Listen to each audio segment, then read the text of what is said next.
So one of the recommendations to keep on a better circadian rhythm is to reduce your blue light exposure. And that includes just overhead light in your home or office.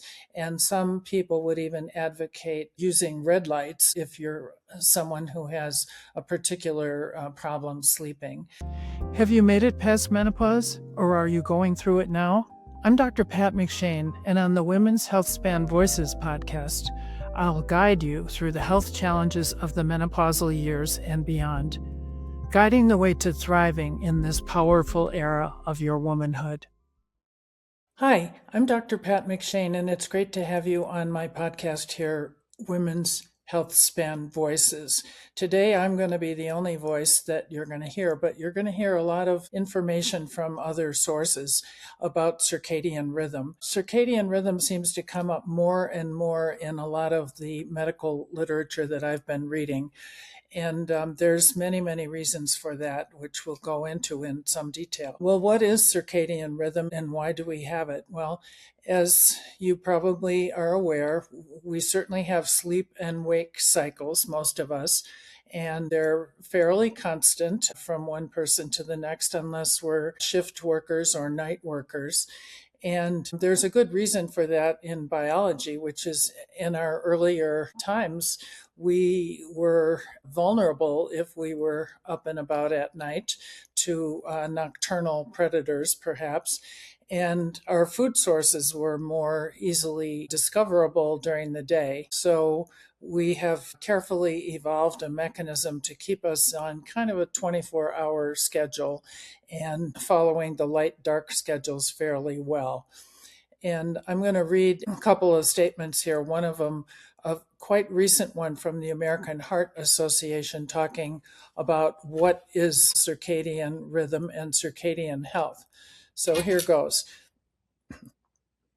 A rapidly advancing field of medicine focused on applying insights from circadian biology to the prevention, diagnosis, and treatment of diseases, with particular relevance to cardiometabolic disorders, for example, hypertension, that's high blood pressure, diabetes, and cardiovascular disease, offering the potential to greatly improve patient outcomes and longevity. And that, of course, is the entire reason for this podcast, my Women's Healthspan Voices. And circadian health refers to the optimal function, rhythmicity, and alignment of the circadian system to the light-dark cycles for maintaining physiological and behavioral homeostasis. And homeostasis is being basically stable and not having large swings and being able to adapt to conditions that are around you. So that's kind of a broad overview. And what mechanisms do we have within our body? Well, the main one is our brain's response to light, the light cycle of sunrise, sunset, and so on. And that goes on in what's called the suprachiasmatic nucleus in our brains. But it turns out, and this has been fairly newer information, that almost all of our cells in our body have their own clocks that may or may not be in sync with the brain suprachiasmatic nucleus, the SCN nucleus. And our gut is one of the examples of that, but our muscles, even our heart, and many, many other of our organs have their own timekeepers, if you will. Other things that might help us to stay in the right rhythm are response to temperature. And of course, most of us live in places where it's cooler in the morning and the evening, and the peak temperatures are midday. And some of this has to do with how our bodies release hormones and what our appetite is doing and so on. And then we superimpose some timing aspects by what we do, sleep being the main one, but exercise and other activities, and then when we eat as well. So all of these things kind of come together to determine the clocks in our body. And we're going to talk a little bit more about how that can be helped and how it can be disrupted. Our modern life, of course, doesn't behave according to a lot of the older aspects of life. In other words, we have the availability of food. We don't have to catch it or grow it. It's in our refrigerators or in the deli counter at our local supermarket. We have light 24/7 with the flip of a switch. And the light that we currently have is a different wavelength than the sunlight, which in fact, the sunlight varies during the day, and artificial lights don't vary in their wavelength. And we'll come back and talk about that a little bit more. We also have, as I mentioned, people who work night shifts routinely or different shifts or even split shifts, which can be very disruptive to our internal clocks. We also have jet lag, and we can be flying around and be in a time zone that's 12 hours different than our natural time zone in the matter of less than a day. So all of this has been studied to some extent and can certainly disrupt our normal circadian rhythms. As we get older, our clocks tend to change, and many of us are familiar with the sleeping of babies, which is all over the map. They haven't been entrained yet in the light and dark cycle because they've been in the uterus, in the womb, for 9 months, hopefully. And then younger children tend to wake up earlier than during our teen years. That backs up into a different time frame. Our adult life is more on a clock circulated around our work life, and a lot of people have what we call social jet lag, which is every weekend they sleep in an hour or two or sometimes more, and then by, let's say, Monday morning, when many of us go back to work, they have basically reset their internal clocks, and that can be very, very disruptive. As we get older, our clock goes back to an earlier version. We tend to go to sleep earlier and wake up earlier. And we can suffer from more disruptions in our rhythms as we get older as well.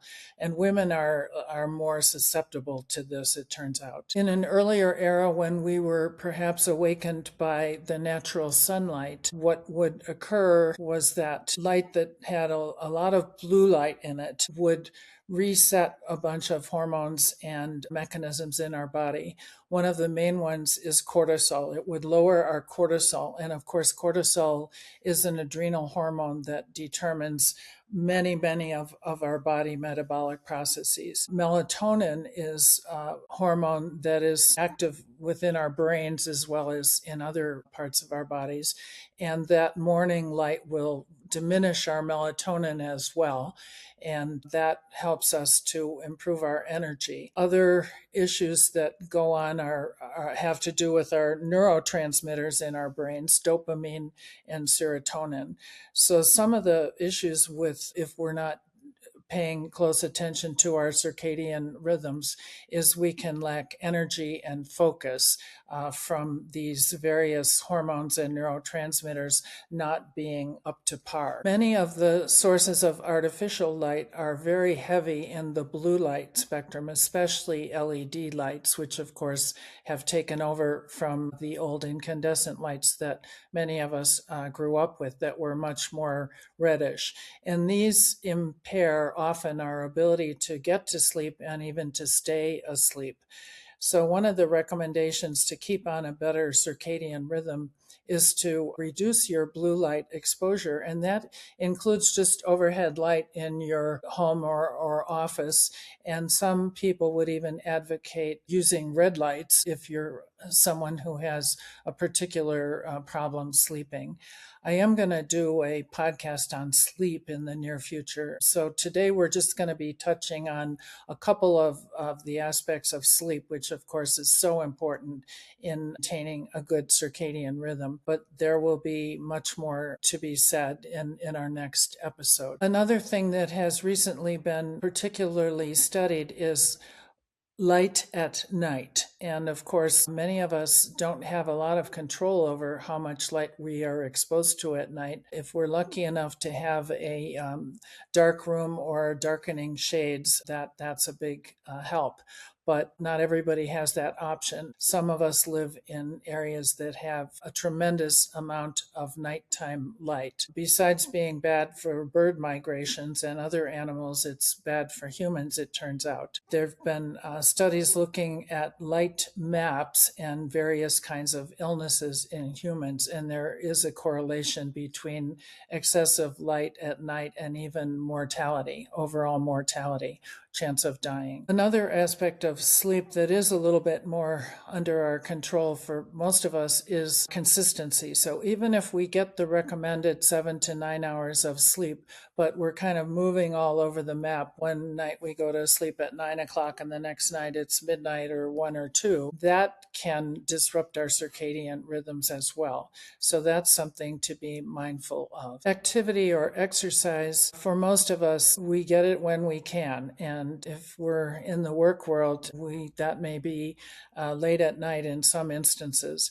If that is disruptive of one's sleep, then it's better to avoid it if possible. But I would say in general, I'm such a big advocate for activity and movement that it's better to do the activity and take the chance that it might disrupt our circadian rhythm a little bit than to just not do the activity. So that is highly variable from one person to the next. Another aspect is meals and food. In general, most of the studies of what people eat have really not looked at when they eat. And this is something that's being focused on more and more now.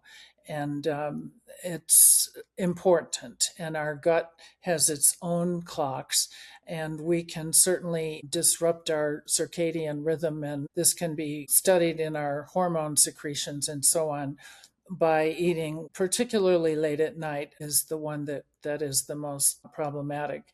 And it turns out that it's healthier to basically eat breakfast fairly early upon awakening and then try to keep within a time frame of 10, 12, 14 hours, somewhere in there, not eating after dinner and eating dinner as early as is practical for you, which of course in the working population, sometimes very, very difficult, especially if you're the one who has to go home and make the dinner and you don't get home until 6 or 7 p.m. from your commute. So for most of us in the senior age range, that's not going to be a big issue unless we're feeding folks who are themselves on a work-related schedule. So that one should be pretty easy for most of us to manage. So our overall to-do list here is to try to keep on a consistent schedule with our sleep, try to keep the eating schedule within the bounds that I just mentioned. Don't do late night or late evening exercise if it disrupts your sleep. Basically, try to stick on our own chronobiology or circadian rhythms. It turns out that people who are able to do that are much less likely to have heart disease and even diabetes and other kinds of health problems, as mentioned in the American Heart Association statement that I read at the beginning of this podcast. So I hope this is helpful information for you. If it is, I would love you to like and subscribe and tell your friends about Women's Healthspan Voices. Thanks so much, and see you again soon. Thanks for listening to the Women's Healthspan Voices podcast. If today's episode spoke to you, follow the show and share it with a friend ready to take charge of her health. And please leave a review. It helps more women find us.